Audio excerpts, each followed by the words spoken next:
పర్వతగిరి మండలంలో జిల్లా కలెక్టర్ సత్యశారదాదేవి మండల కేంద్రంలోని వివిధ గ్రామాల్లో ఆకస్మిక తనిఖీలు నిర్వహించారు. చింతనెక్కొండ ఊరి చెరువు కట్ట మరమ్మత్తు పనులను పరిశీలించి పనులు త్వరగా పూర్తి చేయాలని అధికారులను ఆదేశించారు.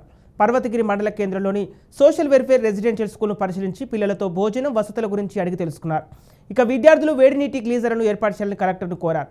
ఇక వెంటనే స్పందించిన కలెక్టర్ ఆ ఏర్పాట్లకు తగిన నివేదిక ఏర్పాటు చేసి సోలార్ విద్యుత్ ప్యానెళ్లకు అయ్యే ఖర్చులు ఎస్టిమేషన్స్ ఇవ్వాలని ఎంపీడీఓ శంకర్ నాయక్ను ఆదేశించారు. రైతు వేదికను సందర్శించి రైతులతో రుణమాఫీ ఏ విధంగా జరుగుతుందో రైతులతో మాట్లాడి తెలుసుకొని బ్యాంకు మేనేజర్లతో మాట్లాడి ఏవో ప్రశాంత్కు సూచనలు చేశారు. Tribal welfare school building slab ఇబ్బందిగా ఉన్నందున విద్యార్థులను హై స్కూల్ బిల్డింగ్కు మార్చాలని, నూతన బిల్డింగ్ నిర్మాణం చేపట్టాలని అధికారులను ఆదేశించారు.